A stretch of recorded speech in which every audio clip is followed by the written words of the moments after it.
Coloquei o dedo no leitor biométrico da porta e nada aconteceu. Tentei de novo. Nada. A luz vermelha piscando, aquele bip irritante. Pela terceira vez, com o dedo bem firme no sensor. Vermelho de novo. Deve ser defeito, pensei. Peguei a chave na bolsa, enfiei na fechadura. Girei, ou melhor, tentei girar. A chave travou, não entrava. Forcei um pouco mais, com cuidado para não quebrar. Foi quando ouvi passos do outro lado da porta. A porta se abriu. Um homem que eu nunca tinha visto na vida me olhou de cima a baixo, uns 40 e poucos anos, camisa polo azul, cara de quem acabou de acordar. "Posso ajudar?" ele perguntou. Eu pisquei. Olhei para o número na porta. 1502, meu apartamento. Cobertura, 15 andares, Vila Nova Conceição, onde eu morava fazia 23 anos. "Desculpe, mas quem é o senhor?" Consegui falar. "Sou o Paulo. Moro aqui. E a senhora é..." "Moro aqui. Moro aqui." "Como assim mora aqui? Esse apartamento é meu. Helena Ribeiro. Eu moro aqui desde 2002. O homem franziu a testa. Uma mulher apareceu atrás dele. Loira, uns 30 e poucos, roupão branco. "Paulo, o que foi?" "Essa senhora tá dizendo que mora aqui." A mulher me olhou com aquela cara de quem acha que tá lidando com uma louca. "Senhora, a gente comprou esse apartamento faz 3 semanas. Tem escritura, registro, tudo certinho. Acho que a senhora se confundiu de andar." 3 semanas. 3 semanas atrás eu tava em Gramado. Férias. Resort, café da manhã caprichado, caminhadas no frio. Voltei ontem, deixei as malas no carro, fui direto pro supermercado. E agora?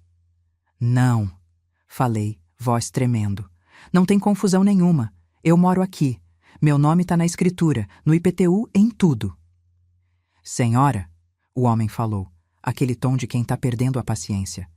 "A gente comprou de uma tal de Juliana Campos. Ela apresentou procuração da proprietária, a Helena Ribeiro. Tudo legal, passado em cartório." "A senhora quer que eu mostre os documentos?" "Juliana.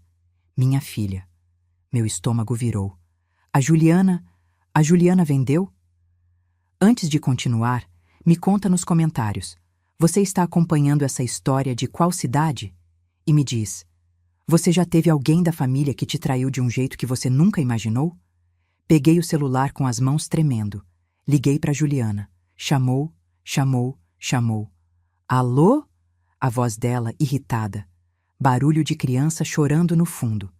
"Juliana, o que você fez?" "Oi, mãe. Chegou de viagem?" "Juliana, tem um casal estranho no meu apartamento dizendo que compraram ele de você." Silêncio do outro lado. Depois, um suspiro. "Ah, é. Esqueci de te avisar. Esqueci de te avisar." "Como assim esqueci de avisar?" "Mãe, não grita. Olha, era necessário, tá? A gente estava afundado em dívida. O Marcelo perdeu muito dinheiro e... Bom, a senhora tinha aquela procuração antiga, lembra? Para emergências? Então usei ela para vender o apartamento." Eu não conseguia acreditar no que estava ouvindo. "Juliana, aquela procuração era para caso eu tivesse um AVC, uma emergência médica, para você poder pagar minhas contas." "Bom, tecnicamente era válida para venda também." Conversei com um advogado. "Que advogado?" "Um conhecido do Marcelo." Um conhecido do Marcelo, o marido dela. O vagabundo que não trabalha direito faz 5 anos. "Juliana, você vendeu minha casa, sem me avisar, enquanto eu estava de férias." "Mãe, para de drama. A senhora tem dinheiro. Compra outro apartamento. Aluga alguma coisa. Sei lá." "Drama? Você acha que isso é drama?" "Olha, não tenho tempo para isso agora. A Luísa tá com febre, o Pedro tá impossível. A gente conversa depois." E ela desligou na minha cara. Fiquei ali parada, celular na mão, olhando para aquele casal de estranhos na porta do meu apartamento. "Senhora", a mulher falou, mais suave agora. "A senhora tá bem? Quer sentar? Quer água?" Eu queria chorar, queria gritar, queria acordar e descobrir que tudo era pesadelo. Mas eu não fiz nada disso, porque sabe o que é? Eu trabalhei 42 anos no departamento jurídico do escritório Andrade em Associados. 42 anos lidando com contratos, procurações, escrituras, fraudes. E se tinha uma coisa que eu sabia, era exatamente o que fazer agora. Não, obrigada, respondi. Mas eu vou precisar de uma cópia da escritura de vocês e o nome do tabelião. O homem hesitou. Por quê? Porque minha filha cometeu um crime. E vocês, infelizmente, foram vítimas dela também. Desci pro térreo. O porteiro, seu Valdomiro, me viu e abriu um sorriso. Dona Helena, voltou de viagem? Como foi? Foi ótimo, seu Valdomiro. Me diz uma coisa, tem gente nova morando no meu apartamento? Ele ficou sem graça. Ah, tem sim. Faz umas 3 semanas.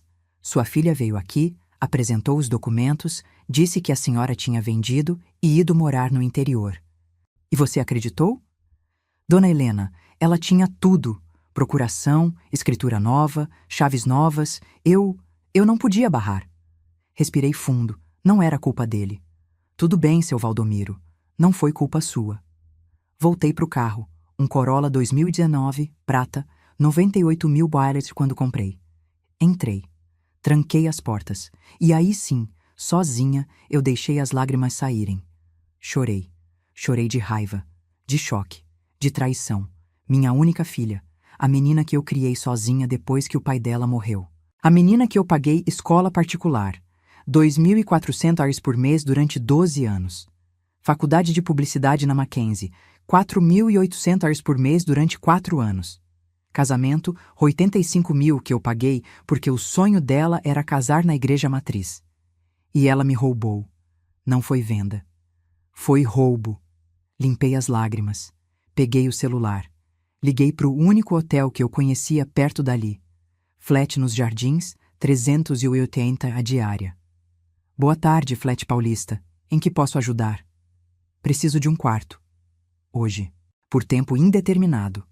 Claro. Por quanto tempo a senhora pretende ficar? Ainda não sei. Mas aceita pagamento mensal? Sim, senhora. 8.500 horas por mês, tudo incluso. Perfeito. Chego em 1 hora. Desliguei. 8.500 horas por mês. Dava para pagar. Minha aposentadoria do INSS era 6.400 horas. Mais a aposentadoria privada do escritório, 11.200 horas. Total, 17.600 líquidos por mês. Sobrava 9.100 horas depois do flat. Dava para viver? Dava. Dava para manter meu padrão? Não. Mas não era sobre dinheiro. Era sobre justiça. Dirigi até o flat. Fiz check-in. O quarto era pequeno. Cama de casal, banheiro minúsculo, janela com vista para outro prédio. Nada a ver com minha cobertura de 280 metros quadrados. 3 suítes, varanda gourmet, vista para o parque. Deixei a mala no chão. Sentei na cama e comecei a pensar. A Juliana tinha usado a procuração. Aquela procuração que eu fiz fazia 8 anos, em 2017, quando tive um susto de saúde e quis deixar tudo organizado caso acontecesse algo comigo. Mas aquela procuração era específica. Dizia, para fins de gestão médica, pagamento de contas e manutenção patrimonial em caso de incapacidade da outorgante. Venda de imóvel. Não entrava nisso, a não ser que... Peguei meu notebook, acessei meu e-mail, procurei procuração nas mensagens antigas. Achei. Lá estava, o PDF que o tabelião tinha me mandado em 2017. Abri, li cada linha e quase caí da cama. Tinha uma cláusula no final, em letras miúdas. Fica facultado à procuradora a venda de bens imóveis em situações de emergência financeira comprovada da outorgante. Eu não lembrava daquela cláusula. Juro que não lembrava. Mas ela estava lá, com minha assinatura embaixo. Ou era minha assinatura. Peguei uma lupa que tinha na gaveta do criado mudo. Dei zoom no PDF. Olhei para a assinatura. Helena M. Ribeiro. Minha assinatura sempre foi firme. Linha reta. Letra cursiva impecável. 40 anos assinando documentos, você cria um padrão. Mas aquela assinatura tinha um tremor. Sutil, mas tinha. No M do meio, uma leve ondulação que eu nunca fazia. Porque em 2017 eu tinha 64 anos, mão firme, vista boa, zero tremor. Aquela assinatura não era minha, era falsa. Senti uma adrenalina subir, porque se a assinatura era falsa, a procuração era falsa, e se a procuração era falsa, a venda era nula. Peguei o celular, liguei para o Dr. Roberto Guimarães, advogado criminalista. Trabalhamos juntos no Andrade em Associados durante 20 anos. Ele se aposentou fazia 5, mas a gente ainda se falava. Helena, que surpresa! Como vai? Roberto, preciso de você. Urgente. O tom da minha voz deve ter deixado claro que não era social. O que aconteceu? Contei. Tudo. As férias, a volta, o casal estranho, a Juliana, a procuração, a assinatura falsa. Ele ficou em silêncio quando terminei. Helena, você está dizendo que sua filha forjou uma procuração para vender sua casa? Tô. Meu Deus. Eu sei. Você tem a procuração original? Tenho, no meu cofre. Quer dizer, tinha, no cofre do apartamento, que agora tem gente morando. E você tem cópia digital? Tenho, acabei de ver. A assinatura é falsa, Roberto, tenho certeza. Você precisa de um perito grafotécnico, e rápido. Pode indicar alguém? Posso. Vou te mandar o contato agora. E Helena, isso vai ser feio, muito feio. Você está preparada para processar sua filha? Pensei. Pensei na Juliana bebê, Juliana criança, Juliana adolescente dizendo "te amo, mãe", antes de dormir. E pensei na Juliana adulta dizendo "para de drama" e desligando na minha cara. Tô, respondi. Então vamos começar. Nos 2 dias seguintes, segunda e terça-feira, 14 e 15 de janeiro, eu montei meu caso. Roberto me passou 3 contatos. 1. Dr. Augusto Lemes, perito grafotécnico, 8.500 pelo laudo completo. 2. Doutora Márcia Fonseca, investigadora particular, 12.000 reais por mês. 3. Ele mesmo, advogado criminalista. 45.000 reais de honorários iniciais, plais, 15% de êxito, total imediato, 65.500 reais. Eu tinha 340.000 reais na poupança. Fruto de décadas de trabalho, economia e uma indenização de 180.000 reais quando me aposentei. Paguei tudo, porque não era sobre dinheiro, era sobre dignidade. O doutor Augusto veio no flat na terça à tarde. Homem sério, uns 60 anos, maleta de couro. Dona Helena, vou precisar de 3 coisas. A procuração original, amostras da sua assinatura verdadeira em diferentes épocas e a escritura de venda. A procuração original está no apartamento, com eles. A senhora consegue acesso? Pensei. Consigo. Vou pedir para o casal. E foi o que fiz. Liguei para o interfone do apartamento. A mulher atendeu. Alô? Oi, é a Helena. Desculpa incomodar de novo. Eu esqueci alguns documentos importantes no cofre do apartamento. Será que eu poderia pegar? Silêncio. Depois, que tipo de documentos? Procuração, escritura antiga, RG, essas coisas. Tá tudo numa pasta amarela dentro do cofre do closet da suíte master. A senhora sabe a senha? Sei. 170254, aniversário do meu falecido marido. Mais silêncio. Tá bom. Pode vir amanhã de manhã, 10 horas? Obrigada, muito obrigada mesmo. Quarta-feira, 16 de janeiro, 10 da manhã, voltei ao prédio. O casal me recebeu. Foram gentis. Acho que estavam com pena. O cofre está aberto, a mulher disse. A senha funcionou. Fui até o closet, meu closet, onde as minhas roupas ficavam penduradas por 23 anos. Agora tinha roupas deles. Abri o cofre. Lá dentro, pasta amarela, igualzinho eu tinha dito. Tirei a procuração original, coloquei na bolsa. Obrigada, falei para eles. A senhora vai conseguir resolver isso? O homem perguntou. Vou, respondi. E quando resolver, vocês vão ter que sair. Mas vou fazer o possível para vocês serem ressarcidos. Vocês foram enganados também. Voltei para o flat. O doutor Augusto já estava me esperando na recepção. Subimos para o quarto. Ele abriu a maleta. Tirou lupa, lâmpadas especiais, câmera de alta resolução. Pegou a procuração. Analisou. Fotografou. Mediu ângulos. 2 horas depois, ele olhou para mim. Dona Helena, essa assinatura é falsa. Tenho certeza? Certeza absoluta. Olhas aqui. Ele mostrou na lupa. A senhora vê essas ondulações? São típicas de decalque. Alguém colocou papel carbono sobre uma assinatura verdadeira sua, contornou com pressão e depois repassou na procuração. Decalque. Sim. E veja. Tem resíduos microscópicos de grafite aqui e ali. Não visível a olho nu, mas no laboratório vai aparecer tudo. Quanto tempo para o laudo completo? 3 dias úteis. Na segunda que vem, 20 de janeiro, a senhora tem o documento. Ele foi embora. E eu fiquei ali, sozinha, olhando pela janela. Minha filha tinha planejado isso. Não foi impulso. Não foi desespero de última hora.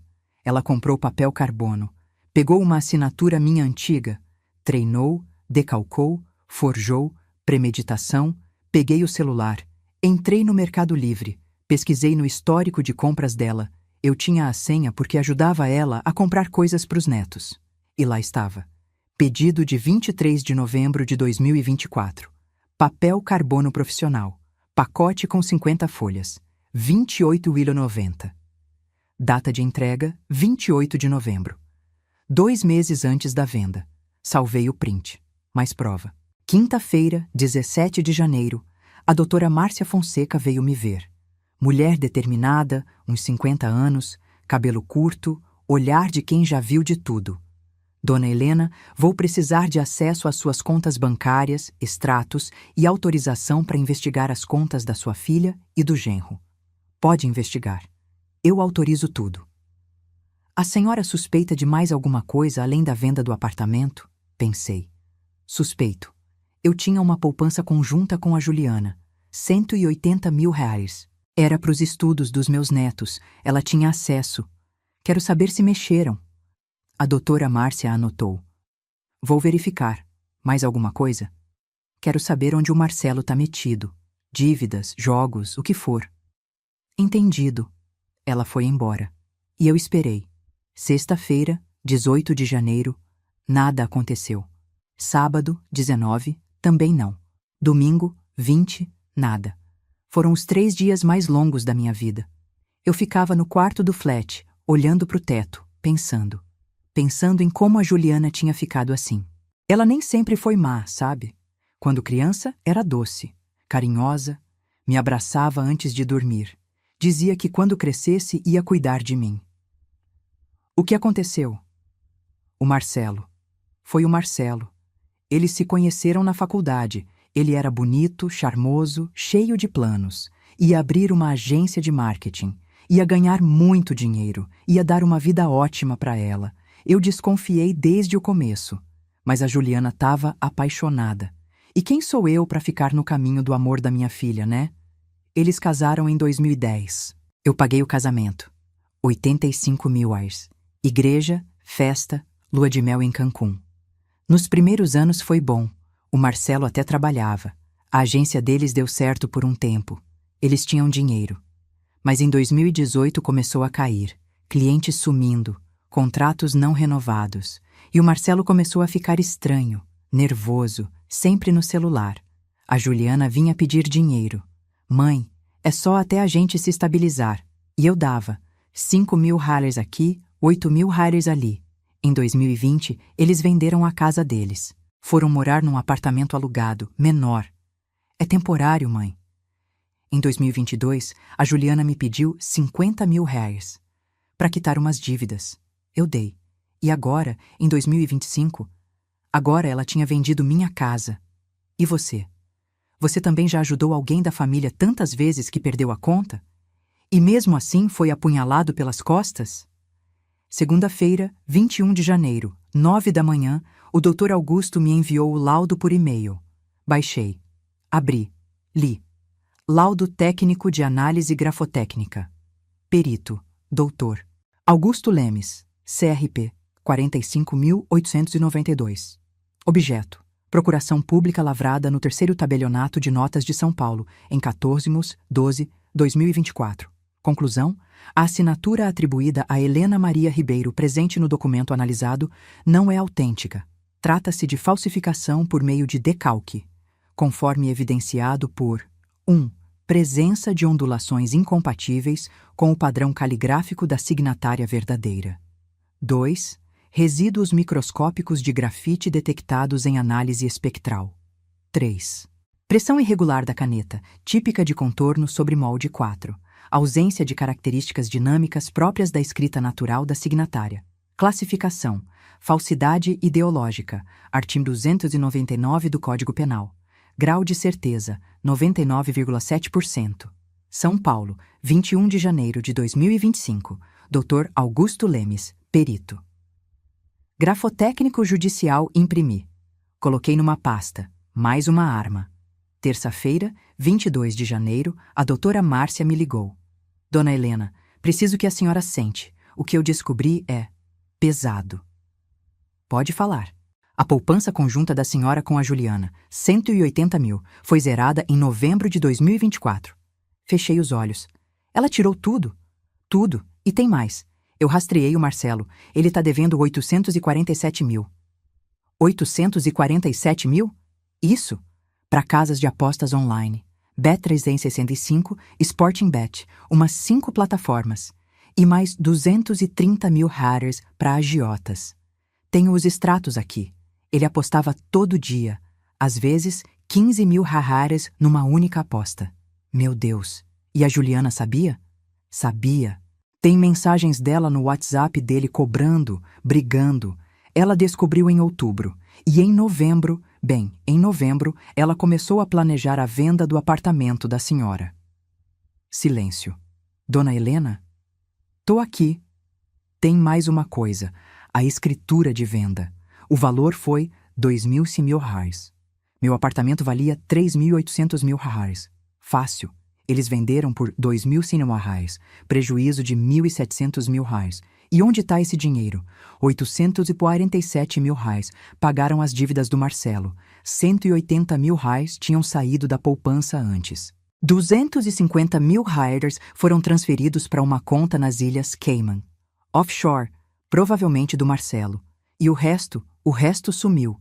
Provavelmente cash, agiota, mais aposta. Respirei fundo. Doutora Márcia, eu preciso de tudo isso documentado. Tudo. Já tá. Vou mandar por e-mail e entregar cópia física amanhã. Desliguei. E sabe o que eu senti? Não foi raiva. Foi frieza. Uma frieza que eu nunca senti antes. Porque agora não era só sobre o apartamento. Era sobre tudo. A Juliana não tinha roubado só minha casa. Tinha roubado a poupança dos netos dela. Tinha usado meu nome para sustentar o vício do marido. Tinha me deixado, literalmente, sem teto. E achava que eu ia aceitar quieta. Quarta-feira, 23 de janeiro, fui ao escritório do Dr. Roberto. Coloquei tudo na mesa dele. Laudo grafotécnico. Relatório da investigadora. Prints das compras de papel carbono. Extratos bancários. Tudo. Ele leu, devagar, anotando. Quando terminou, tirou os óculos. Limpou. Colocou de volta.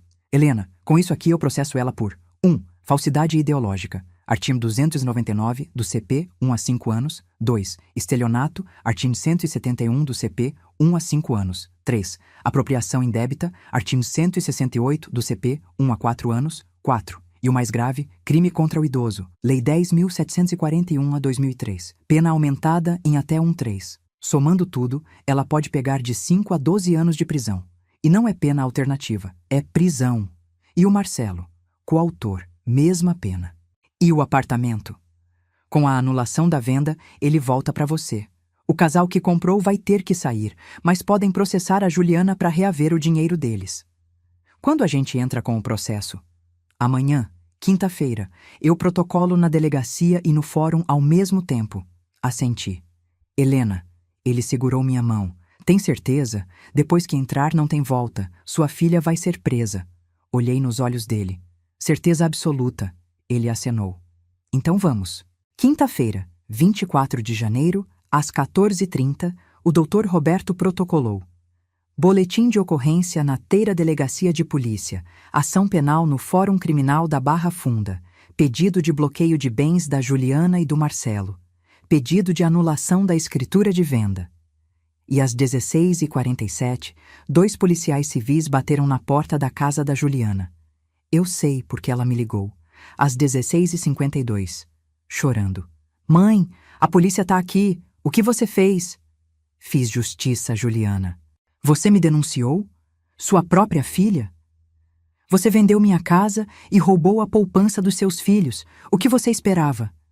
Eu fiz porque a gente estava afundado. O Marcelo ia ser morto. Não era problema meu. Silêncio. Depois, a voz dela, baixa, perigosa. Eu sou sua filha. Você me botou na cadeia. Nunca vou te perdoar. O sentimento é recíproco. Desliguei e bloqueei o número. A Juliana foi presa na sexta-feira, 25 de janeiro, às 8 da manhã. Prisão temporária. 30 dias. Delegacia da Mulher Adaptada porque ela estava amamentando... Não, espera. A Luísa já tinha 3 anos, o Pedro, 5. Ela não amamentava mais, então foi para carceragem comum mesmo. Eu soube pelo Dr. Roberto. Helena, a Juliana está detida. O juiz decretou prisão temporária para garantir a investigação. Ela pode responder em liberdade depois, mas por enquanto ela está presa. Isso. Desliguei. E você sabe o que eu senti? Nada, absolutamente nada. Nem culpa, nem pena, nem tristeza. Só um vazio gelado. No sábado, 26 de janeiro, o Marcelo me ligou. De um número que eu não conhecia. Atendi sem pensar. Alô? Helena! A voz dele desesperada.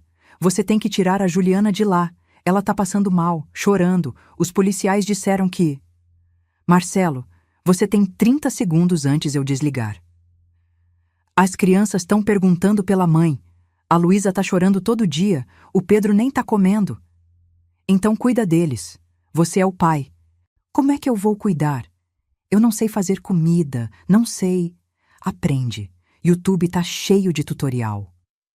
Helena, pelo amor de Deus, ela é sua filha, são seus netos. Você vai deixar uma família se destruir por causa de dinheiro? Respirei fundo. Marcelo, escuta bem, eu passei a vida inteira construindo o que eu tinha. Trabalhei em 3 empregos ao mesmo tempo quando a Juliana era pequena. Acordava às 5 da manhã, dormia meia-noite. Comi miojo durante anos para poder pagar escola boa para ela. Enquanto o pai dela agonizava de câncer, eu estava no hospital de dia e no escritório de noite porque alguém tinha que pagar as contas. Minha voz estava tremendo agora. E sabe o que eu ganhei em troca? Uma filha que me roubou, que falsificou minha assinatura, que vendeu minha casa enquanto eu estava de férias, que pegou a poupança que era para os filhos dela e deu para o marido viciado jogar fora. Então não, Marcelo. Não é por causa de dinheiro. É por causa de dignidade. Mas as crianças têm pai, você, e têm avó, eu. Mas a mãe deles escolheu cometer um crime. Agora ela aguenta as consequências. Helena. E Marcelo, a polícia já te investigou? Porque você é coautor. Você sabia de tudo. Você gastou o dinheiro. Então se prepara, você é o próximo. Desliguei e bloqueei aquele número também. Domingo 27 de janeiro fui visitar o apartamento. Marquei com o casal, Paulo e Cláudia, agora eu sabia os nomes, para buscar o restante dos meus documentos. Cheguei às 10 da manhã. Eles abriram a porta constrangidos. Dona Helena, a gente viu no jornal, sobre sua filha. Viram. A gente sente muito. Não precisam sentir. Vocês foram enganados também. Entrei. O apartamento estava diferente. Móveis novos, quadros novos, cheiro diferente, mas ainda era meu apartamento. As paredes que eu pintei de cinza pérola da Quatrus. 200, o serviço em 2019. O piso de porcelanato que eu instalei, R$18.500 em 2020. A churrasqueira da varanda que eu reformei, R$12.800 em 2021. Cada centímetro daquele lugar tinha meu suor. A senhora quer sentar? Café? A Cláudia ofereceu. Não, obrigada. Só vim buscar os documentos mesmo. Fui até o escritório, meu antigo escritório. Agora era quarto de hóspedes deles. Abri a gaveta da escrivaninha. Ainda tinham papéis meus. Certidões, diplomas, certificados, peguei tudo. Coloquei numa caixa. Dona Helena! O Paulo chamou na porta. Quando a senhora acha que vai resolver isso? Judicialmente? Rápido! O advogado disse que em 60 dias a gente tem a primeira audiência. E a gente? O que vai acontecer com a gente? Olhei para ele. Homem jovem, uns 42 anos, ela, 38, casal trabalhador. Provavelmente juntaram anos para comprar um apartamento e foram enganados pela minha filha. Vocês vão ter que sair quando a venda for anulada, mas eu vou testemunhar a favor de vocês no processo contra a Juliana, para vocês receberem o dinheiro de volta. E se ela não tiver dinheiro para devolver? Aí vocês penhoram os bens dela, carro, móveis, o que tiver. Ele engoliu seco. Terminei de pegar os documentos. 3 caixas no total. Coloquei no carro. Antes de sair, olhei para trás, pro prédio. Meu prédio. 23 anos morando ali. 23 anos subindo aquele elevador. 23 anos acordando com vista pro parque. E agora? Agora eu morava num flat de 35 metros quadrados. Mas ia voltar. Ia recuperar o que era meu. Segunda-feira, 28 de janeiro, fui chamada para depor na delegacia.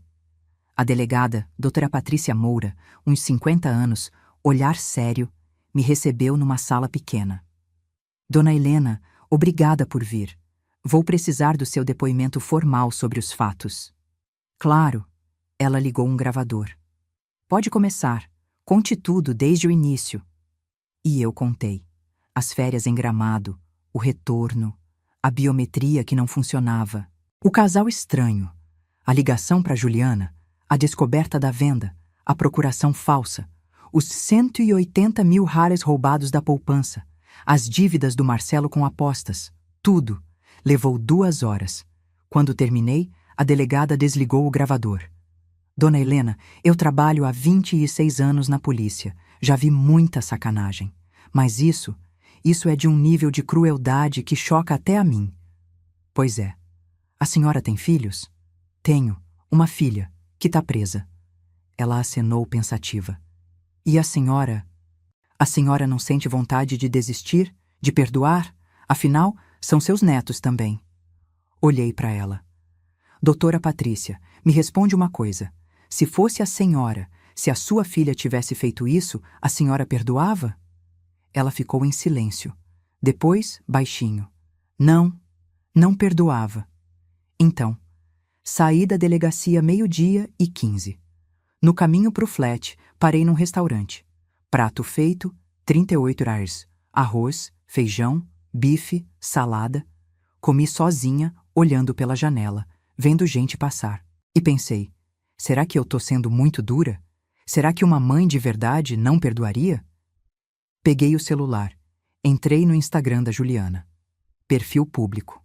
A última foto era de 3 semanas atrás. Ela, o Marcelo e as crianças num restaurante japonês, sorrindo. Legenda. Família é tudo. Aquele restaurante eu conhecia. Temaqueria no Itaim. 220 por pessoa, fácil. Eles tinham ido lá enquanto planejavam me roubar. Sorrindo, tirando foto, fingindo felicidade. Bloqueei o Instagram dela também. Terça-feira, 29 de janeiro, a doutora Márcia me ligou. Dona Helena, descobri mais uma coisa. Grave. Pode falar. O Marcelo não tá só devendo para casas de aposta. Ele deve 230 mil para um agiota. E esse agiota é ligado ao PCC. Meu estômago gelou. PCC? Comando? Sim, eu tenho as conversas. O agiota ameaçou a família dele. Disse que ia buscar se não pagasse até dezembro. E eles pagaram? Pagaram, com parte do dinheiro da venda do seu apartamento. Silêncio. Dona Helena, isso muda tudo, porque agora a gente pode alegar coação, que a Juliana fez porque estava sendo ameaçada. Mas ela não estava sendo ameaçada. O Marcelo estava, por dívidas que ele fez. Sim, mas juridicamente? Não. Doutora Márcia, não vamos usar isso como atenuante. Ela teve escolhas. Podia ter me contado. Podia ter ido na polícia. Podia ter se divorciado dele. Ela escolheu me roubar. Entendo. Só queria que a senhora soubesse. Obrigada, mas não muda nada.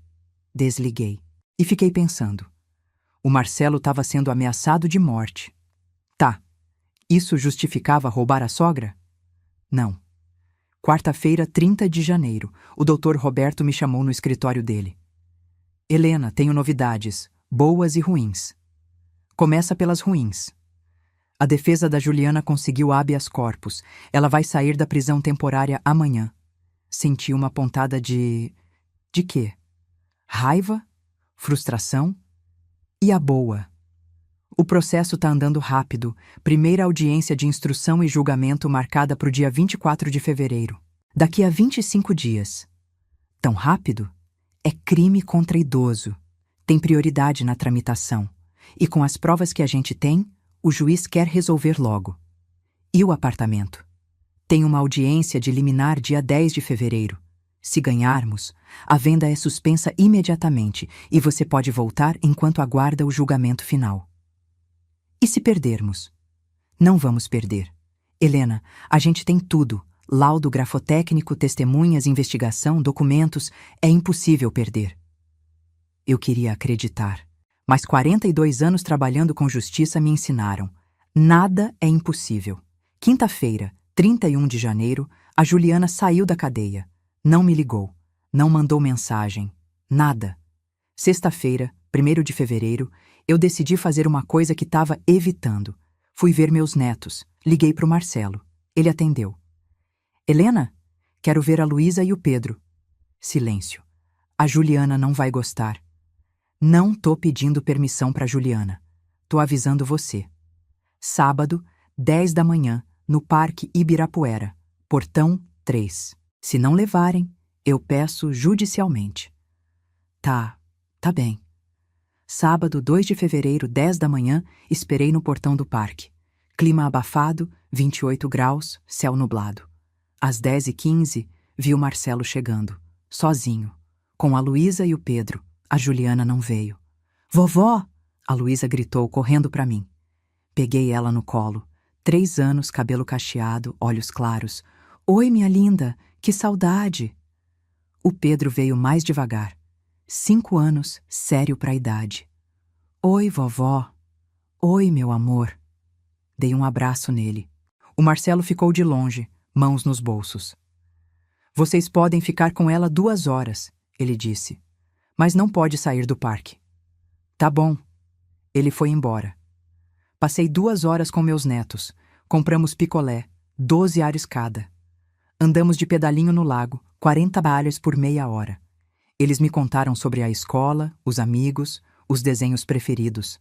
A Luísa perguntou. Vovó, por que você não mora mais na casa grande? Meu coração apertou. Porque a vovó precisou sair, meu amor. A mamãe disse que você tá brava com ela. Tô. Por quê? Como explicar para uma criança de 3 anos que a mãe dela é uma criminosa? Porque ela fez uma coisa muito feia comigo. Mas não tem nada a ver com vocês, tá? Eu amo vocês do mesmo jeito. Você volta para casa grande? Vou. Em breve. E você? Já teve que explicar para uma criança que o pai ou a mãe dela fez algo terrível? Como faz isso sem destruir a imagem que elas têm? 12:00, o Marcelo voltou para buscar eles. Tchau, vovó, a Luísa acenou. Tchau, meus amores. Semana que vem a gente se vê de novo, tá? Eles foram embora, e eu fiquei ali, sozinha no parque, olhando para eles indo embora. Chorei. Pela primeira vez desde que tudo começou, eu chorei. Porque aquelas crianças não tinham culpa de nada.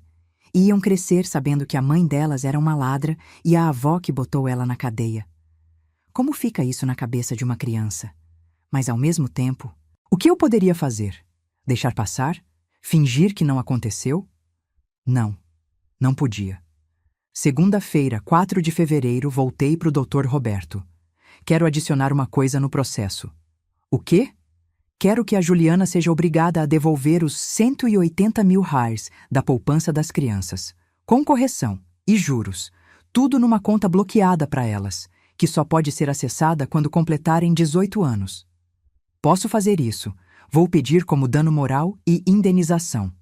Faz. Terça-feira, 5 de fevereiro, a Juliana me mandou uma carta. Não por WhatsApp, não por e-mail. Uma carta, pelos correios, manuscrita. Abri, li. Mãe, eu sei que a senhora não quer falar comigo. E eu entendo, eu fiz uma coisa horrível, mas eu preciso que a senhora saiba. Eu não fiz por maldade, eu fiz por desespero. O Marcelo estava devendo pra gente perigosa. Eles ameaçaram minhas filhas, mãe. Disseram que iam buscar a Luísa na escola se a gente não pagasse. Eu entrei em pânico. Eu não sabia o que fazer. Pensei em contar para a senhora, mas eu tinha vergonha. A senhora sempre falou mal do Marcelo. Ia dizer, eu avisei. E eu não aguentava ouvir isso. Então eu pensei, a senhora tem dinheiro. A senhora tem o apartamento. Se eu vendesse e pagasse as dívidas, a gente se salvava. E depois, quando a gente se estabilizasse, eu comprava outro apartamento para a senhora. Melhor até. Eu não queria roubar. Eu queria pegar emprestado. Mas deu tudo errado. E agora eu perdi tudo. Meu marido tá falido. Minhas filhas tão confusas. E a senhora me odeia. Eu mereço. Eu sei que mereço. Mas eu queria que a senhora soubesse que eu não sou um monstro. Sou só uma mãe desesperada que fez a escolha errada. Me perdoa, mãe. Por favor. Juliana. Li 3 vezes. Rasguei. Joguei no lixo. Por que não? Não era desespero. Era crime. Ela tinha escolhas, muitas. Podia ter ido na polícia denunciar as ameaças. Podia ter pedido divórcio e proteção judicial. Podia ter me contado e a gente resolvia juntas. Mas não. Ela escolheu me roubar. Em segredo. Enquanto eu estava de férias. Isso não é desespero. É traição. Quarta-feira, 6 de fevereiro, fui no banco. Precisava reorganizar minha vida financeira. Saldo atual, R$ 274.500, R$ 340.000 originais, menos 65.500 gastos, com advogado, perito e investigação. Gastos mensais atuais. Flat, 8. 500, mercado, 800 raros, restaurantes, 600 raros, transporte, Uber, 450, remédios, 380, academia, 250, extras, 520 total mensal, 11.500 reais renda mensal, 17.600 aposentadorias. Sobra, 6.100 reais dava para viver. Mas por quanto tempo? Se o processo demorasse 1 ano, eu gastaria 138 mil só de flat. Minha reserva financeira ia minguar. Mas não tinha jeito, era temporário. Logo eu voltava pro apartamento. Quinta-feira, 7 de fevereiro, o Dr. Roberto me ligou. Helena, a defesa da Juliana, entrou com um pedido de conciliação. Conciliação? Sim. Eles querem fazer um acordo. Evitar o julgamento. Que tipo de acordo? A Juliana devolve o apartamento para você, paga uma indenização de 100 mil reais e você retira a queixa criminal. Fiz as contas rápido. 100 mil reais mais o apartamento que já era meu? Não. Helena. Não, Roberto. Ela não roubou só o apartamento. Roubou a poupança das crianças. Vendeu minha casa por 1.700 mil reais abaixo do valor real. Falsificou minha assinatura. E acha que 100 mil reais resolvem? Não. Então você quer ir a julgamento? Quero. E quero que ela seja condenada, criminalmente, com tudo que tem direito. Entendido. Sexta-feira, 8 de fevereiro, recebi uma ligação inesperada. Número que eu não conhecia. Atendi. Alô? Dona Helena? Aqui é a doutora Verônica Santos, advogada do casal que comprou seu apartamento, Paulo e Cláudia. Oi. A gente está entrando com ação contra a Juliana também. Para reaver o dinheiro da compra, 2.100 mil reais. E queríamos saber se a senhora toparia testemunhar. Claro, sem problema. Obrigada. E a gente sente muito pelo que aconteceu. A gente comprou de boa fé, a senhora sabe, né? Eu sei, vocês foram vítimas também. É, mas agora a gente vai perder o apartamento e o dinheiro se ela não devolver. Ela não tem dinheiro, doutora Verônica. Gastou tudo pagando dívida do marido. A gente sabe, por isso vamos penhorar os bens deles. Carro, móveis, tudo. Façam. Desliguei e pensei. A Juliana criou um efeito dominó. Não afundou só ela. Afundou um casal inocente também. Sábado, 9 de fevereiro, véspera da audiência da liminar, fui na igreja. Eu não sou religiosa. Nunca fui muito de ir na missa. Mas naquele dia, sei lá, precisava de um lugar quieto para pensar. Sentei num banco lá no fundo, igreja vazia, silêncio pesado, e rezei, não para Deus perdoar a Juliana. Rezei para eu ter forças para continuar. Porque estava difícil, sabe? Tava difícil acordar todo dia sabendo que minha filha me odiava. Tava difícil ver meus netos e saber que eles iam crescer achando que eu sou a vilã. Tava difícil continuar firme quando todo mundo, Marcelo, a Juliana, até alguns conhecidos, me olhava como se eu fosse a malvada por botar a própria filha na cadeia. Mas, ao mesmo tempo, eu não podia desistir. Porque se eu desistisse, a mensagem era: pode me roubar, pode me trair, que eu vou perdoar porque somos família. E não era assim que funcionava.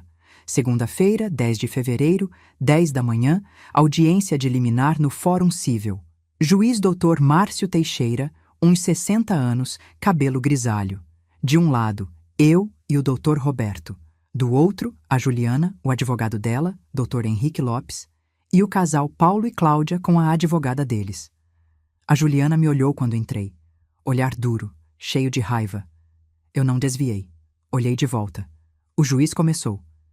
Bom, estamos aqui para analisar o pedido de liminar da autora, Helena Maria Ribeiro, para anulação da escritura de venda do imóvel localizado na Rua Funchal, 1502, Vila Nova Conceição. A autora alega falsificação de assinatura na procuração utilizada para a venda. A ré, Juliana Ribeiro Campos, alega que a procuração era válida e que agiu dentro dos poderes outorgados. Vamos aos documentos. O doutor Roberto apresentou laudo grafotécnico, assinatura falsa, procuração original, sem a cláusula de venda, comprovante de compra do papel carbono, depoimentos. O doutor Henrique, advogado da Juliana, tentou contra-argumentar. Meritíssimo, a procuradora agiu de boa fé. A procuração constava no sistema do cartório como válida. Ela não sabia que havia irregularidade. O juiz o interrompeu.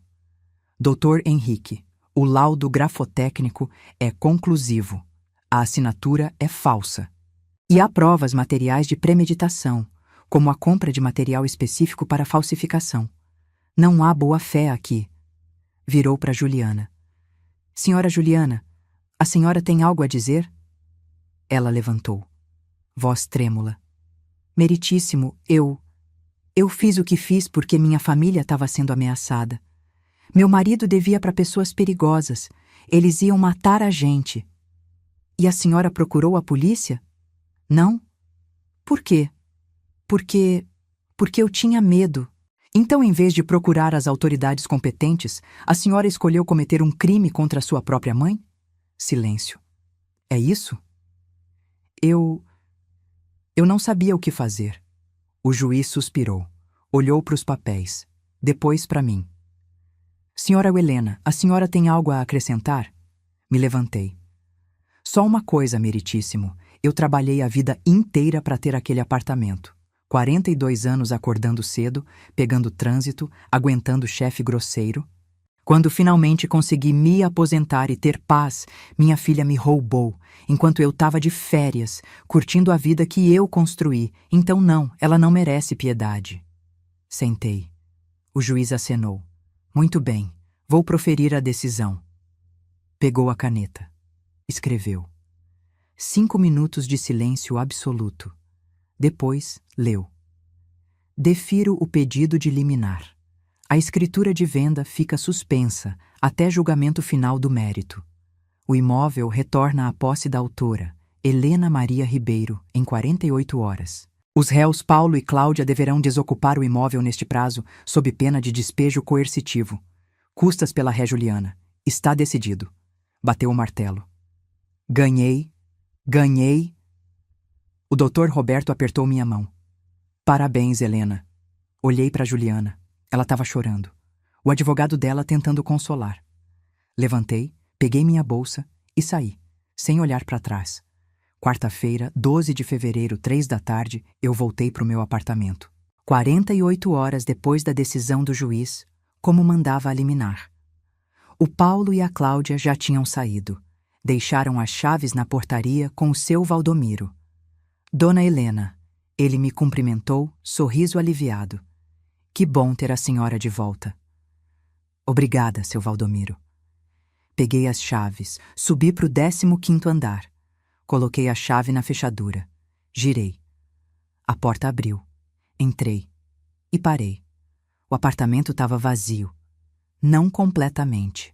Os móveis fixos estavam lá. Armários de cozinha, box do banheiro, essas coisas. Mas o resto, sofá, mesa, cama, TV, quadros, tudo que era móvel, sumiu.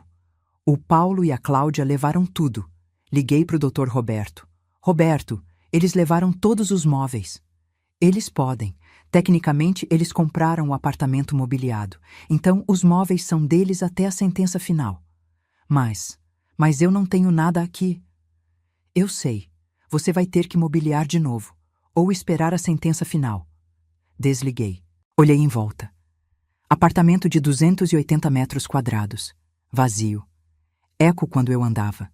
Frio. Sentei no chão da sala. Encostei na parede. E ri. Ri porque era tão absurdo que só rindo mesmo. Eu tinha voltado para o meu apartamento. Mas estava vazio. Como minha vida. Passei a primeira noite ali no chão mesmo. Colchão inflável que comprei no caminho. 180. Sem TV, sem mesa, sem nada. Só eu e o eco. Quinta-feira, 13 de fevereiro, comecei a mobiliar de novo. Fui numa loja de móveis usados. Comprei. Sofá de 2 lugares, 800 reais, mesa de jantar pequena, 4 cadeiras, 450, cama de casal simples, 650, guarda-roupa básico, 520 reais, geladeira, usada, 1.200 reais, fogão, 680, micro-ondas, 240, TV 42 polegadas, usada, 890, total, 5.430, longe dos móveis que eu tinha antes. Mas dava pro gasto. Entreguei endereço, pagamento à vista. Entrega amanhã, das 14 reais às 18 horas. Sexta-feira, 14 de fevereiro, os móveis chegaram. Passei o dia organizando. Montando cama, arrumando guarda-roupa, ligando geladeira. Era estranho. O apartamento era o mesmo. As paredes eram as mesmas, mas parecia violado, diferente. Como se a presença de estranhos ali tivesse mudado a energia do lugar. Sábado, 15 de fevereiro, fui ver meus netos de novo. Mesma rotina. Parque Ibirapuera, 10 da manhã. Mas dessa vez, quando cheguei, tinha alguém além do Marcelo. A Juliana. Ela estava ali, parada ao lado dele, braços cruzados, olhando para mim com aquela cara de desafio. Respirei fundo. Me aproximei. Juliana. Mãe. As crianças correram para mim antes que a tensão ficasse pior. Vovó! Vovó! Peguei elas no colo, beijei, mas não tirei os olhos da Juliana. Não sabia que você ia vir, falei. São minhas filhas, eu vou onde eu quiser. Tudo bem, mas o combinado era 2 horas com elas, sem interferência. Eu não vou interferir, só vou ficar observando. Ótimo, ia ser divertido. Passei as 2 horas com as crianças. Mas o tempo todo sentindo o olhar da Juliana queimando minhas costas. Compramos pipoca, 8. Andamos de bicicleta, aluguel 25. Sentamos na grama. A Luísa perguntou: Vovó, você voltou para casa grande? Voltei, meu amor. Podemos ir lá? Olhei para Juliana, que estava-se a uns 10 metros, fingindo mexer no celular, mas claramente escutando. Podem, mas tem que combinar com sua mãe antes. 12:00, hora de ir embora. As crianças correram para Juliana. Ela abraçou, beijou, olhou para mim. Mãe, a gente precisa conversar. Não temos nada para conversar. Temos sim, sobre o julgamento. O que tem? Eu quero fazer um acordo. Não. Mãe, escuta. Se isso for para júri, eu posso pegar até 12 anos de prisão. Minhas filhas vão crescer sem mãe. Devia ter pensado nisso antes de me roubar. Eu não roubei. Eu peguei emprestado. Gente começou a olhar. A Juliana percebeu. Abaixou o tom. Olha, eu sei que eu errei. Eu sei. Mas eu tô disposta a pagar de volta. Tudo. O apartamento, a poupança, tudo. Só não me bota na cadeia. Por favor. Olhei para ela. Minha filha. 36 anos. Olhos vermelhos, cara de quem não dormia direito fazia dias. E senti... nada. Juliana, você falsificou minha assinatura. Vendeu minha casa. Roubou a poupança dos seus filhos. Fez tudo pelas minhas costas enquanto eu tava de férias. E agora quer que eu retire a queixa porque você tá com medinho de cadeia? Não é medinho. Eu tenho filhas pequenas. Eu também tinha uma filha pequena e criei ela sozinha depois que o pai dela morreu, trabalhando 3 empregos. Você acha que foi fácil? Mas eu nunca roubei ninguém. Eu não sou você. Claramente. Ela começou a chorar. Por que você está sendo tão cruel? Eu sou sua filha. E exatamente por isso dói mais. Porque eu te criei melhor que isso. Eu te ensinei valores. E você cagou pra tudo. Eu tava desesperada. Todo mundo fica desesperado em algum momento da vida, Juliana. A diferença é que a maioria das pessoas não comete crime. Virei as costas. Mãe, espera. Não esperei. Fui embora. E você? Você também já teve que ser dura com alguém que você ama porque era a coisa certa a fazer? E mesmo assim, sentiu vontade de voltar e abraçar? Segunda-feira, 17 de fevereiro, uma semana antes do julgamento, o Dr. Roberto me chamou para o último ensaio. Helena, você vai ser chamada para depor. A acusação vai te fazer perguntas, a defesa também. Você precisa estar preparada. Preparada como? A defesa vai tentar te desestabilizar emocionalmente, vai falar das suas netas, vai dizer que você está destruindo uma família. Você não pode fraquejar. Não vou fraquejar. Tem certeza? Olhei para ele. Certeza absoluta. Terça-feira, 18 de fevereiro, fui fazer compras. Precisava de roupa adequada para o tribunal. Comprei. Terno social feminino, brechó, 180 reais. Sapato fechado preto, 120. Bolsa discreta, 85 total. 385 não era chique, mas era respeitoso. Quarta-feira, 19 de fevereiro, recebi uma mensagem da Juliana, de um número novo. Ela devia ter comprado um chip. Mãe, pelo amor de Deus, me atende. Eu tô implorando. Não faz isso comigo. Bloqueei. Quinta-feira, 20 de fevereiro, o Marcelo me ligou. Helena, a Juliana tá em pânico. Ela não tá comendo, não tá dormindo. Tá tendo crise de ansiedade. As meninas tão assustadas. Não é problema meu. Como não é problema seu? Ela é sua filha. Era. Não é mais. Helena, pelo amor de Deus, você vai destruir essa família. Eu não destruí nada. A Juliana e você destruíram. Eu só tô fazendo a minha parte de não deixar passar. Você é uma velha amargurada. Por isso o seu marido morreu e te deixou sozinha. Senti como se tivesse levado um soco no estômago. Repete, falei, voz baixa. Você é uma... Não. A parte do meu marido. Repete. Silêncio. É isso que você acha? Que o Fernando morreu porque eu sou amargurada? Eu não quis dizer. Quis sim. E sabe de uma coisa, Marcelo? Você tá certo. Eu sou amargurada. Sabe por quê? Porque eu gastei anos da minha vida ajudando vocês. Anos. E vocês me roubaram. Então sim, tô amargurada. E com muito direito. Desliguei. E chorei. Porque aquilo doeu. O Fernando morreu fazia 4 anos. Câncer de pulmão. Fumou a vida inteira. Parou tarde demais. Eu cuidei dele até o último dia. Vi ele definhar. Vi ele sofrer. E no final, segurei a mão dele enquanto ele se foi. E agora o Marcelo usava isso contra mim? Fui no banheiro. Lavei o rosto. Olhei no espelho. 72 anos. Cabelo grisalho, rugas, olheiras. Mas firme. Ainda firme. Sexta-feira, 21 de fevereiro. Fui na igreja de novo. Acendi uma vela. Pro Fernando. Amor, falei baixinho, olhando para a chama.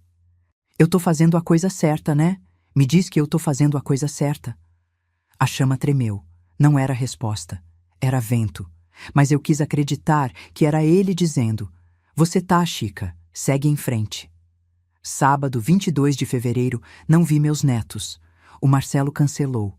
Elas não querem ver você. Menti. As crianças não decidiram isso. Ele e a Juliana decidiram por elas. Mas tudo bem, era a arma deles. Usar as crianças contra mim. Não ia funcionar. Domingo, 23 de fevereiro, véspera do julgamento, passei o dia sozinha. Revisei meus documentos, reli o processo. Preparei mentalmente o que ia dizer. Não dormi direito. Acordei 4 da manhã, suando, coração acelerado. Sonhei com a Juliana criança. Com 4 anos, cabelo em Maria Chiquinha, sorriso banguela, pulando na minha cama numa manhã de domingo. "Mãe! Mãe! Acorda! Vamos tomar café!" E eu acordava, cansada do plantão da noite anterior, mas sorria. Pegava ela no colo. Fazia panqueca, que era a comida favorita dela. Onde foi que aquela menina se perdeu? Segunda-feira, 24 de fevereiro, 9 da manhã, Fórum Criminal da Barra Funda. Sala de audiências lotada. Eu e o Dr. Roberto de um lado, a Juliana, o Marcelo e o Dr. Henrique do outro. O Paulo e a Cláudia, testemunhas, na fileira do fundo. Juiz Dr. Fernando Alvarenga, uns 55 anos, toga preta, olhar sério. Promotora Dra. Angélica Freitas, 40 e poucos, cabelo preso, expressão determinada. "Bom dia. Vamos iniciar a audiência de instrução e julgamento do processo criminal número 004578221.2 e 25.8.26, contício 01. Autora: Helena Maria Ribeiro. Ré: Juliana Ribeiro Campos. Acusação: falsidade ideológica, estelionato, apropriação indébita qualificada e crime contra o idoso." Ele olhou para Juliana. "A ré está ciente das acusações?" "Sim, meritíssimo." O Dr. Henrique respondeu. "Muito bem. Vamos aos depoimentos. Chamo a primeira testemunha, Helena Maria Ribeiro." Me levantei. Fui até a frente. Mão direita levantada. "A senhora jura dizer a verdade, sob pena da lei?" "Juro." Sentei na cadeira de frente para o juiz. A promotora começou. "Dona Helena, pode nos contar, com suas palavras, o que aconteceu?" E eu contei. Tudo.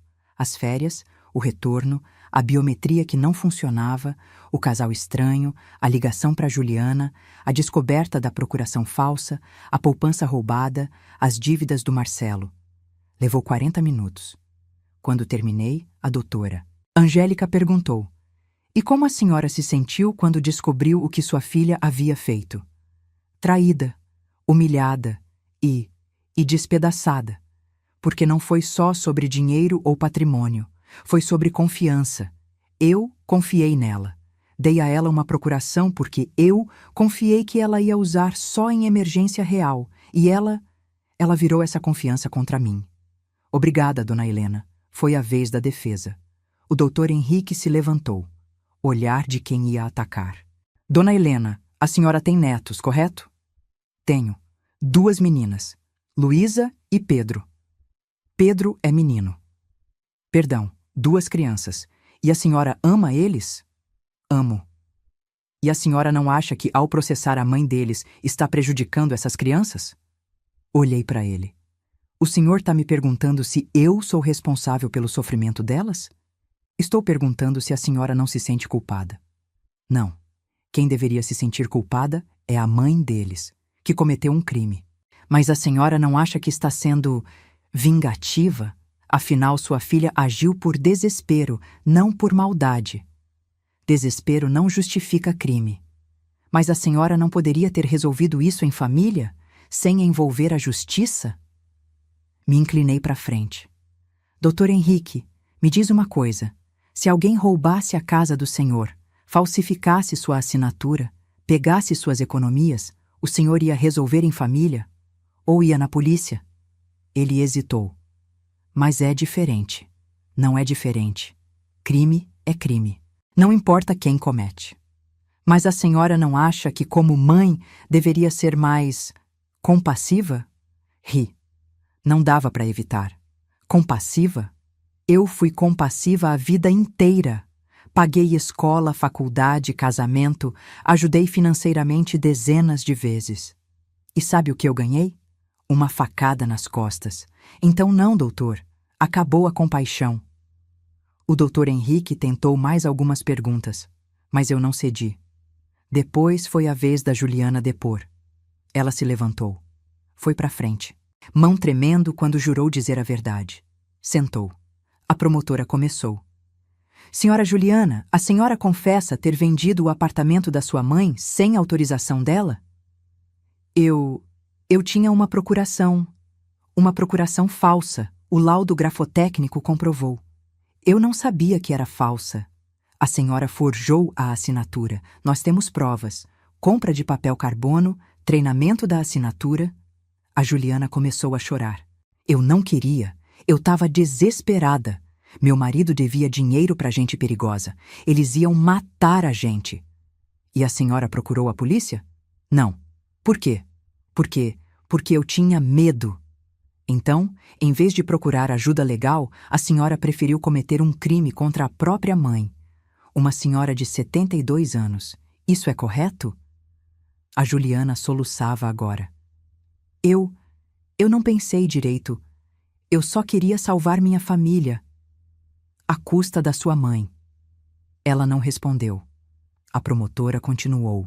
E a poupança? Os 180 mil reais que eram para a educação das suas filhas? Por que pegou? Eu precisava... Para quê? Para pagar as dívidas? Do seu marido, não suas. Mas ele é meu marido. A dívida dele é minha também. E o apartamento? Porque vendeu por 2.100 mil reais, quando valia 3.800 mil. Eu precisava de dinheiro rápido. Então sacrificou o patrimônio da sua mãe por urgência sua. Silêncio. Depois foi a vez da defesa tentar salvar. O doutor. Henrique fez perguntas tentando mostrar a Juliana como vítima, mulher desesperada, mãe protetora, coagida pelas circunstâncias. Não colou. O juiz interrompeu. Doutor Henrique, eu já ouvi o suficiente. Tem mais testemunhas? Não, meritíssimo. Então vamos aos debates finais. A promotora falou primeiro. 15 minutos resumindo o caso, as provas, a gravidade. Depois o doutor Henrique. Outros 15 minutos tentando minimizar, pedir clemência. O juiz acenou. Vou me retirar para deliberar. Aguardem. Ele saiu. Ficamos ali, esperando. 30 minutos de silêncio pesado. A Juliana chorando baixinho. O Marcelo segurando a mão dela. Eu, imóvel, olhando para frente. O juiz voltou. Sentou. Pegou os papéis. Começou a ler. Após a análise detalhada dos autos, testemunhos e provas apresentadas, verifico que 1. A assinatura da procuração é comprovadamente falsa, conforme laudo pericial.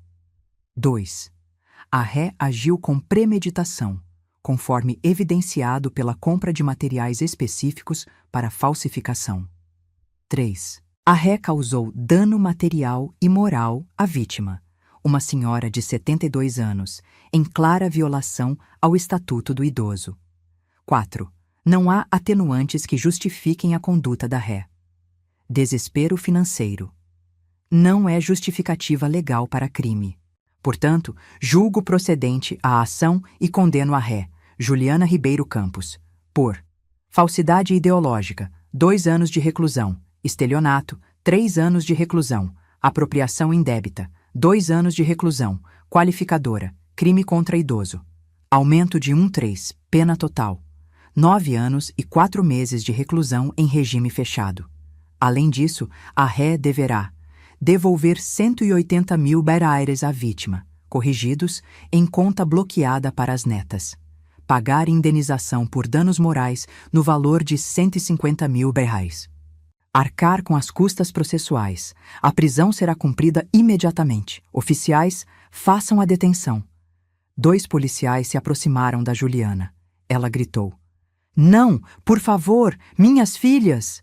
Eles colocaram algemas. O Marcelo tentou segurar ela. Juliana! Os policiais o afastaram. A Juliana olhou para mim. Olhar de puro ódio. Eu te odeio! Você destruiu minha vida! Eu te odeio! Os policiais a levaram para fora, o grito dela ecoando no corredor.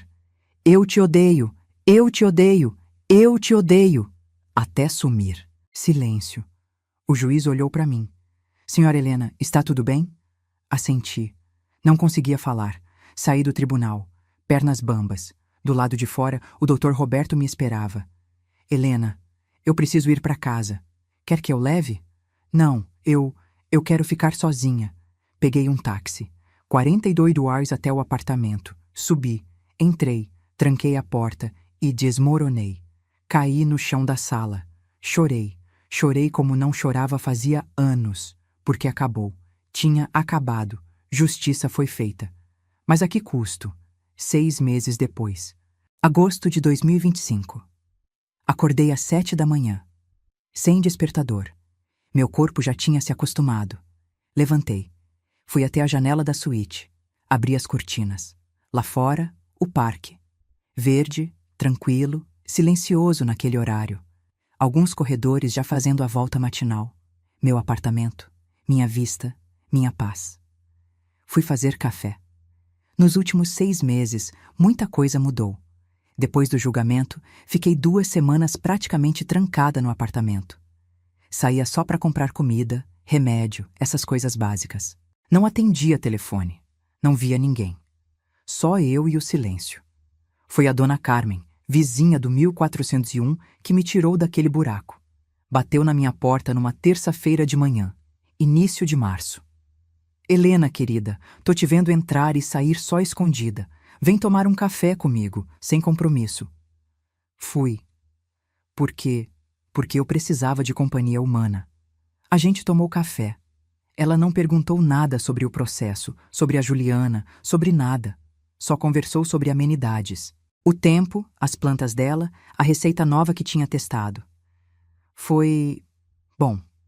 Comecei a ir lá toda semana. Terças e quintas, 10 da manhã. Virou rotina. Em abril, a dona Carmen me chamou para o grupo de alongamento dela. Vem, Helena, faz bem para o corpo e para a cabeça. Fui. Segunda, quarta e sexta, 8 da manhã, no salão de festas do prédio. 10 senhoras, instrutor pago pelo condomínio, aula gratuita. Comecei a conhecer gente. A dona Beatriz, a dona Silvia, o seu Mário do 1203. Gente que não me julgava. Que não perguntava, como você conseguiu fazer isso com sua própria filha? Só gente vivendo. Em maio, voltei a trabalhar. Não no escritório, eu estava aposentada. Mas como consultora jurídica voluntária numa ONG de apoio a idosos vítimas de abuso financeiro. 2 vezes por semana, terça e quinta à tarde, eu ia até a sede da ONG no centro. Atendia pessoas que passaram pelo que eu passei. Filhos roubando, netos manipulando, cônjuges desviando, e eu ajudava. Com orientação legal, documentação, encaminhamento para advogados. Era doloroso. Cada história me lembrava da minha, mas ao mesmo tempo era libertador. Porque eu podia fazer diferença. Em junho, o Paulo e a Cláudia, o casal que tinha comprado meu apartamento, ganharam o processo contra a Juliana. A juíza mandou penhorar os bens dela para devolver os 2.100 reais. Mas a Juliana não tinha bens. Nada. O carro tinha sido apreendido para pagar outras dívidas. O apartamento alugado tinha sido despejado. Os móveis, vendidos. Restou 87.000 reais numa conta poupança antiga. O Paulo e a Cláudia pegaram isso e desistiram do resto. Não vale a pena continuar brigando, me disseram. A gente vai tocar a vida. Eles compraram um apartamento menor, 2 quartos, periferia. 420.000 reais, financiado. Perderam muito, mas seguiram. E eu? Eu segui também. Mobilizei o apartamento aos poucos. Comprei móveis novos, mas simples, sem luxo, sem exagero. Gastei 38 dólares. 0 no total em 6 meses. Meu saldo bancário agora, agosto de 2025, 189.100. Menos que antes, mas suficiente. Sobre a Juliana, ela cumpria pena no presídio feminino de Santana. Regime fechado. Eu não visitei, nem uma vez, mas o Marcelo me ligava, todo mês, sempre do mesmo número. Helena, a Juliana quer falar com você. Não. Por favor, ela tá arrependida. Ótimo, que ela carregue esse arrependimento. As meninas perguntam por ela todo dia. Elas não entendem por que a mãe sumiu. Explica para elas. Como? Como eu explico para uma criança de 3 anos que a mãe tá presa? Do jeito que der, não é problema meu. E desligava. Era cruel? Era. Mas eu não conseguia sentir pena. Não ainda. Sobre meus netos. Continuei vendo eles. Todo sábado. Mas agora no meu apartamento, não mais no parque. O Marcelo trazia, ficava 1 hora, buscava. A Luísa e o Pedro adoravam ir lá. Eu comprei brinquedos, jogos, livros, fazia bolo, pipoca, lanche. Era bom ter eles ali. Ouvir risada de criança de novo, mas ao mesmo tempo tinha uma dor. Porque toda vez que eu olhava para eles, eu via a Juliana. Os olhos da Luísa eram iguais aos dela. O jeito teimoso do Pedro, igualzinho. E dói. Porque eu amava meus netos, mas eles eram filhos dela. E como separar isso? Em julho, a Luísa perguntou: Vovó, onde está minha mãe? Eu estava preparada. Tinha ensaiado a resposta com a terapeuta. Sim, eu comecei terapia em abril. R$ 280 por sessão, toda quarta. Sua mãe fez uma coisa errada. E quando a gente faz coisa errada, tem consequência. Então ela está num lugar onde ela precisa ficar por um tempo. Que lugar? Um lugar longe. Ela volta? Volta, mas vai demorar. Quanto? Calculei. 9 anos e 4 meses. Com boa conduta, sairia em 6 anos. Bastante tempo? Você tá brava com ela? Respirei fundo. Tô. Muito brava. Por quê? Porque ela me machucou. Ela bateu em você? Não, mas machucou de outro jeito. A Luísa ficou pensativa. Depois, eu também fico brava com ela às vezes, quando ela grita comigo. E você perdoa depois? Sim. Por quê? Porque ela é minha mãe. Olhei para aquela criança de 3 anos me dando lição de perdão. Você é esperta, sabia? Ela sorriu e voltou a brincar. Mas aquela frase ficou martelando na minha cabeça. Porque ela é minha mãe. E você? Como você decide perdoar alguém que te machucou profundamente? Existe um momento certo? Ou é só quando o coração cansa de doer? No final de julho, recebi uma carta. Da Juliana, manuscrita, papel simples, letra trêmula. Abri, li. Mãe, faz 6 meses que estou aqui. 6 meses olhando para o teto de concreto do meu cubículo, dormindo em beliche de metal, comendo comida fria em bandeja de plástico. E a cada dia eu penso, eu mereço estar aqui, porque o que eu fiz foi horrível. Eu sei que desculpas não mudam nada. Sei que arrependimento é palavra fácil de escrever, mas eu preciso que a senhora saiba, eu realmente me arrependo. Todo dia. A terapia obrigatória aqui, sim, tem terapia, me fez entender coisas que eu não queria ver. Eu usei a senhora, mãe. Usei a vida inteira. Quando eu pedia dinheiro e a senhora dava, eu não via como ajuda. Via como direito. Como se a senhora devesse porque era minha mãe. Quando eu casei com o Marcelo e a senhora disse que ele não prestava, eu fiquei furiosa. Não porque a senhora estava errada, mas porque a senhora estava certa. E eu não queria admitir. Quando ele começou a me afundar em dívida, eu sabia que devia terminar. Mas não tive coragem. E em vez de encarar o problema, eu, jogador, para a senhora. E agora eu perdi tudo. Perdi você, perdi minha casa, perdi meus filhos. Eles me visitam 1 vez por mês, mas é diferente, né? Perdi minha liberdade. E a pior parte, eu fui quem causou isso. Não foi você, não foi o juiz, não foi o sistema. Fui eu. E isso é a parte mais difícil de aceitar. Mas estou aceitando. E estou mudando. Devagar, muito devagar. Mas estou. Faço terapia 2 vezes por semana. Estudo à distância. Comecei uma pós em Direito da Família pelo EAD da faculdade. Trabalho na biblioteca da penitenciária. Não bebo, não brigo. Sigo as regras. Porque eu quero mudar. Quero sair daqui e ser uma pessoa melhor, uma mãe melhor. E quem sabe, talvez, uma filha melhor. Não estou pedindo perdão. Ainda não. Porque sei que não mereço. Só queria que a senhora soubesse. Eu entendi. Entendi por que a senhora fez o que fez. E obrigada. Obrigada por não me deixar sair ilesa. Obrigada por me ensinar que ações têm consequências. Obrigada por me amar o suficiente para me punir. Com carinho, se ainda posso usar essa palavra, Juliana. Li 3 vezes. Sentei na poltrona da sala e chorei. Porque pela primeira vez em 6 meses, eu senti algo por ela. Não era perdão, ainda não. Era esperança. Esperança de que talvez, só talvez, minha filha ainda estivesse lá dentro. Guardei a carta, numa pasta. A mesma pasta onde guardei os comprovantes do processo. Não respondi. Ainda não estava pronta. Mas guardei. E isso já era alguma coisa. No sábado seguinte, 2 de agosto, quando o Marcelo trouxe as crianças, ele me chamou no canto. Helena, posso falar com você 1 minuto? Pode. A gente foi para a varanda enquanto as crianças brincavam na sala. Eu queria te pedir desculpas. Por tudo. Pelo que eu disse naquele dia. Sobre o Fernando. Sobre você ser amargurada. Foi horrível da minha parte.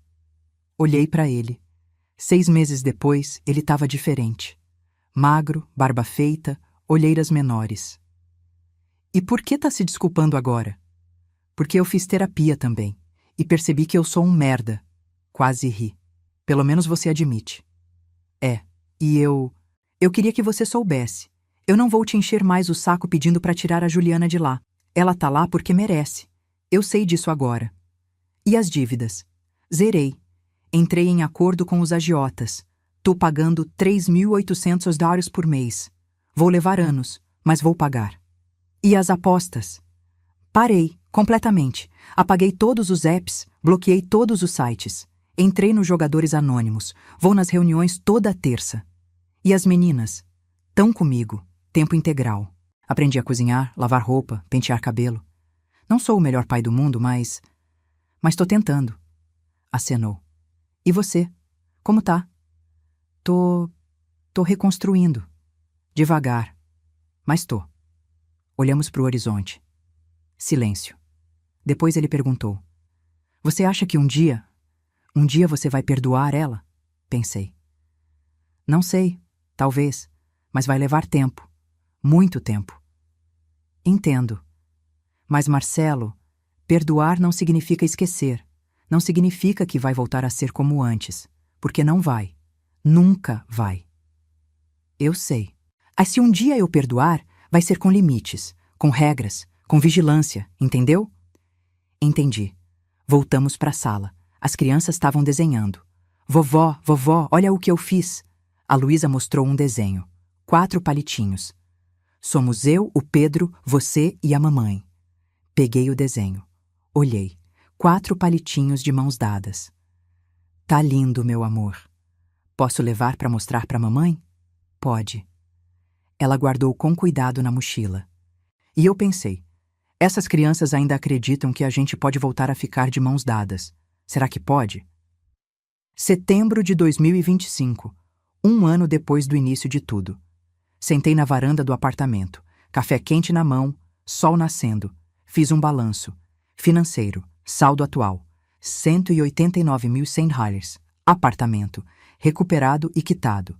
Valor de mercado, $3.800. 000. Dívidas, 0 emocional.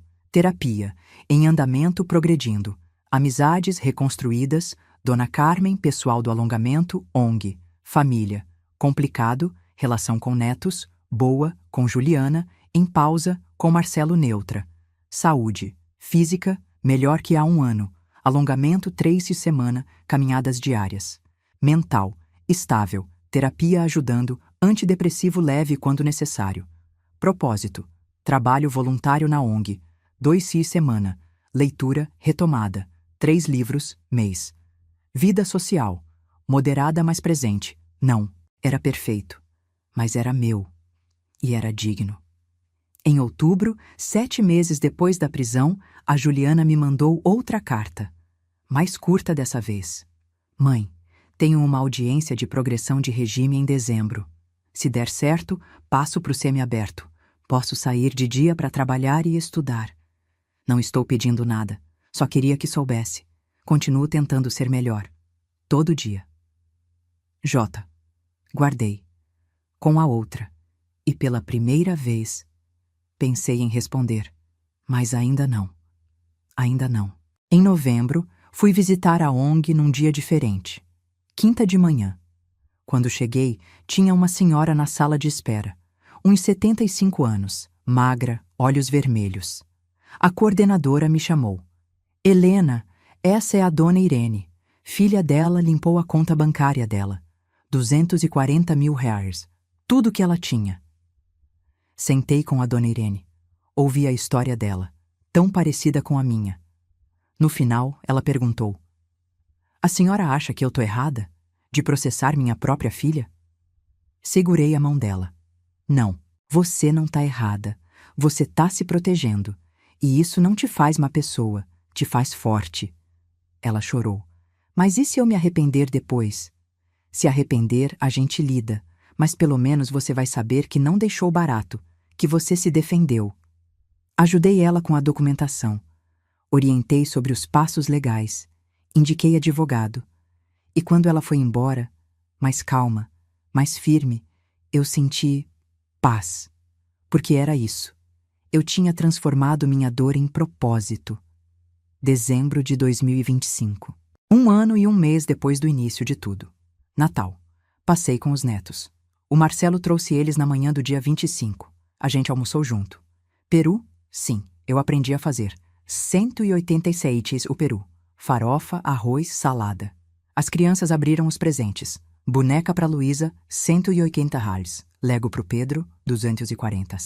Eles riram, brincaram, bagunçaram meu apartamento recém-arrumado. E eu amei cada segundo. Às 6 da tarde, o Marcelo foi buscar. Tchau, vovó, eles acenaram. Tchau, meus amores. Ano novo a gente se vê de novo. Eles foram embora. E eu fiquei sozinha. Mas não solitária. Porque solidão e solitude são diferentes, né? Solidão é ausência forçada. Solitude é paz escolhida. E eu tinha escolhido minha paz. Janeiro de 2026. A Juliana conseguiu progressão de regime. Semi-aberto. O Marcelo me contou. Ela pode sair de dia, vai trabalhar num escritório de advocacia, programa de ressocialização. Que bom para ela. Helena, ela quer te ver. Respirei fundo. Ainda não. Mas ela mudou, de verdade. Tá diferente.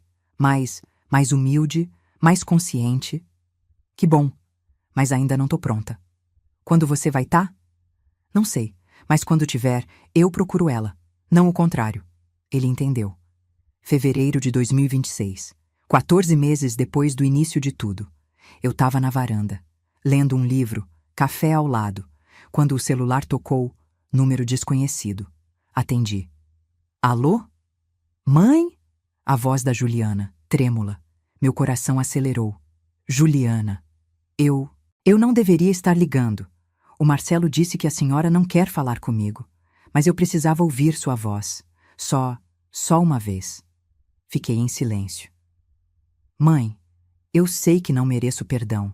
Sei que talvez a senhora nunca me perdoe. E eu entendo. Mas eu queria que soubesse. Eu mudei. De verdade. Não é teatro.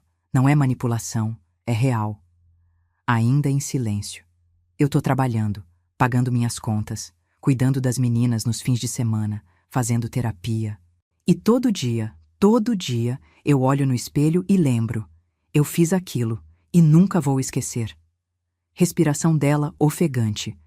Eu não tô ligando para pedir nada, só para dizer obrigada. Obrigada por não ter desistido de mim mesmo quando eu desisti de você. Vai desligar. Espera, falei. Silêncio do outro lado. Juliana, eu recebi suas cartas. Recebeu? Sim, e eu guardei. Ouvi um soluço. Eu não tô pronta para te perdoar. Ainda não. Mas talvez um dia. Se você continuar mostrando que mudou, de verdade. Vou mostrar. Eu juro que vou. E Juliana, se um dia eu perdoar, não vai ser como antes. Vai ser diferente, com limites, com regras, com cuidado. Eu aceito. Qualquer coisa, qualquer limite. Então a gente pode tentar. Devagar, muito devagar. Obrigada, mãe. Obrigada. Mas, Juliana, se você escorregar, se voltar aos velhos hábitos, se me magoar de novo, acaba. Eu sei. E não vou escorregar. Prometo. Promessas são fáceis. Eu sei, mas vou provar, com atos, não com palavras. Assenti, mesmo ela não vendo. Tchau, Juliana. Tchau, mãe. Desliguei. E chorei. Mas dessa vez era diferente. Não era dor. Era esperança. Abril de 2026. 17 meses depois do início de tudo. Encontrei com a Juliana. Presencialmente. Pela primeira vez desde o julgamento. Num café neutro. Não na minha casa, não na dela. Ela chegou pontual. Magra, cabelo preso, roupa simples. Sentou na minha frente. Oi, mãe. Oi. A gente ficou em silêncio por um tempo. Depois ela começou. Eu trouxe uma coisa para você. Tirou um envelope da bolsa. Colocou na mesa. Abri. Dentro, 8.000 reais em dinheiro. É a primeira parcela. Dos 180 mil reais que eu roubei. Vou pagar 2.000 reais por mês. Vai levar 7 anos e meio. Mas vou pagar. Cada centavo. Olhei para o dinheiro. Depois para ela. Juliana, você ganha quanto agora? 3.200 reais por mês. E tira 2.000 reais disso para me pagar? Sim. Como você vive? O Marcelo me ajuda. E eu? Eu corto supérfluos. Não saio. Não compro roupa. Só o essencial. E as meninas? Elas estão bem? Tem comida, roupa, escola. O resto fica para depois. Peguei o envelope. Estendi de volta. Não quero. Ela piscou. Como assim? Pega esse dinheiro e abre uma conta poupança para os seus filhos, para os estudos deles, para os sonhos deles. E quando eles completarem 18 anos, você conta para eles. Conta tudo. O que você fez. Como pagou. E deixa eles decidirem o que fazer com esse dinheiro. Mas, mãe, Juliana, eu não preciso desses 2.000 reais por mês. Mas suas filhas precisam de uma mãe que prioriza o futuro delas. Ela pegou o envelope de volta, chorando. Obrigada. E Juliana, se você realmente quer fazer as pazes comigo, continua melhorando. Continua sendo essa pessoa nova. E talvez em alguns anos, a gente volte a ser mãe e filha. Alguns anos? Ou talvez nunca. Ainda não sei. Mas o que eu sei é, eu tô disposta a tentar, se você tiver. Estou. Eu juro que estou. Tomamos café. Conversamos sobre amenidades. As crianças, o trabalho dela, meu voluntariado. Não foi como antes. Tinha uma distância, um cuidado. Mas era um começo. Setembro de 2026. 2 anos depois do início de tudo. Sentei na varanda. Mesma poltrona. Mesmo café. Olhei para a cidade lá embaixo. E pensei, valeu a pena? Todo o sofrimento. Todo o processo. Todo o distanciamento. Valeu? A resposta é sim. Porque eu aprendi. Aprendi que família não é desculpa para abuso. Aprendi que perdão não é obrigação. Aprendi que eu posso amar alguém e ainda assim manter distância. Aprendi que justiça não é vingança. E aprendi que recomeçar, mesmo aos 72 anos, é possível. Hoje, setembro de 2026, minha vida é assim, financeiramente estável. 210.000 reais na poupança, recuperei um pouco com a economia. Emocionalmente equilibrada. Terapia toda semana ainda, mas já não choro mais em todas as sessões. Socialmente ativa. Tenho amigas, tenho rotina, tenho propósito. Familiarmente, complicada, mas honesta. Vejo meus netos toda semana. Vejo a Juliana uma vez por mês. Sempre em público. Sempre com tempo limitado. Mas vejo. E aos poucos a gente está reconstruindo. Não vai ser como era. Nunca vai. Mas talvez seja algo novo, algo com base em respeito, não em obrigação, em limites, não em exploração, em verdade, não em aparências. E sabe de uma coisa? Isso eu aceito. Obrigada por chegar até o fim da minha história. Se você também passou por algo parecido, traição familiar, abuso financeiro, manipulação, me conta nos comentários de onde você está lendo. Quero saber que a gente não está sozinha, que é possível sobreviver, que é possível reconstruir e que nunca é tarde para defender sua dignidade. Um abraço de quem aprendeu que ser forte às vezes é dizer não, mesmo quando dói. Especialmente quando dói. Helena Maria Ribeiro, 74 anos, viúva livre, em paz.